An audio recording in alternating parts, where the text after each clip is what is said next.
అధికార పార్టీ సై అంటుంది. ఎవరు అంటున్నారు సై అని? చంద్రబాబు నాయుడు సై అంటున్నారు. సై అంటూ ఫ్లెక్సీలు వేస్తున్నారు.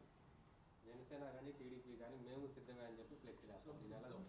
దేనికి సిద్ధం? ఒకడేమో జైల్లో పోయేదానికి సిద్ధం, ఇంకోటేమో 4 పెళ్లి చేసుకునేదానికి సిద్ధమా? చెప్పాలా? దేనికి సిద్ధం? ఉత్తొత్త పుత్రుడేమో బిర్యానీలు తిని ఢిల్లీకి పోయి తాయి మసాజులు చేయించుకుంటూ ఉంటాడు రఘురామకృష్ణరాజు ఇంట్లో. ఇంకొక పుత్రుడేమో రోడ్ల మీద పడుకునేదానికి సిద్ధం, ప్యాకేజీ తీసుకొని హోటల్స్కి అటు ఇటు తిరిగేదానికి సిద్ధం, కార్వానుల్లో ఆడపిల్లల్ని పాడు చేసేదానికి సిద్ధం దత్తపుత్రుడు. దీనికి సిద్ధం. చంద్రబాబు నాయుడు దేనికి సిద్ధం? కాటికి సిద్ధం లేదా జైలుకి సిద్ధం. ఇది తప్ప వీళ్ళందరికీ ఒక రంకుమొగుడు వచ్చాడు బాస్. ఆ రంకుమొగుడి పేరే వైఎస్ జగన్మోహన్ రెడ్డి. ఒక విషయం గుర్తుపెట్టుకోవాలా, నువ్వైనా నేనైనా ఈ మీడియా ముందు నేను ఏం మాట్లాడినా రేపొద్దున నన్ను దీవించాల్సింది అల్టిమేట్గా ప్రజలే. ప్రజల దీవెనలు ఉన్నంత కాలం ప్రజానాయకుడిగా బతుకుంటాం.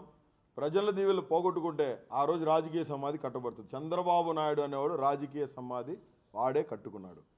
Chapter close. కాబట్టి దీని అందరూ గమనించాలా. పార్టీలో నుంచి స్వలాభాల కోసం వెళ్ళిపోయే వాళ్ళ గురించి మాట్లాడడం పోండి, కానీ మీరు పోతా పార్టీ గురించి చెడు చేసిన గౌరవ ముఖ్యమంత్రి గురించి మాట్లాడినా నా కొడకలారా మీ ఇళ్లలో మీ బెడ్రూమ్లోకి వచ్చి కూర్చుంటాం. ఇదైతే మాత్రం ఖచ్చితంగా హెచ్చరిస్తున్నాము. Bharat Reddy countdown start అయిందండి. ఖచ్చితంగా అయితే విడిచిపెట్టను, వాని కథ తెలుసు. ఎందుకంటే వాడు మందు దాగి క్వార్టర్ మందు కోసం కొరటిపాడు బారుల దగ్గర కింద పడిపోయి అడుక్కు దొబ్బే పరిస్థితి వాంది. సిమ్స్ కాలేజ్ డైరెక్టర్ని పెళ్లి చేసుకోకముందు వాడి పరిస్థితి. సిమ్స్ కాలేజ్ డైరెక్టర్ని పెళ్లి చేసుకున్న తర్వాత కూడా చాలాసార్లు శిరీష గారిని ఆడు బ్లాక్మెయిల్ చేసినట్టు చాలా కథనాలు ఉన్నాయి. ఒకటే అడుగుతున్నా, అక్కడ నీకు చెప్పుకుంటున్న నీ కూతురు నీకు పుట్టిందా? రాంబాబు అనేవాడు ఎవడు? నెక్స్ట్ మీడియాలో ఖచ్చితంగా దీన్ని రివీల్ చేస్తాను.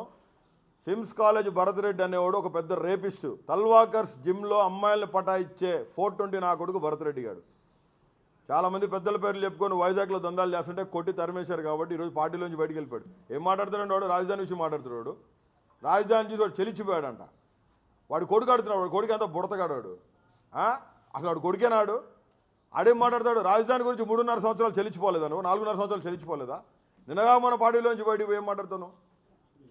దీన్ని ఫేస్ చేసేదానికైతే సిద్ధంగా ఉండాలని చెప్పి మనస్ఫూర్తి తెలియజేస్తున్నాను. Any questions?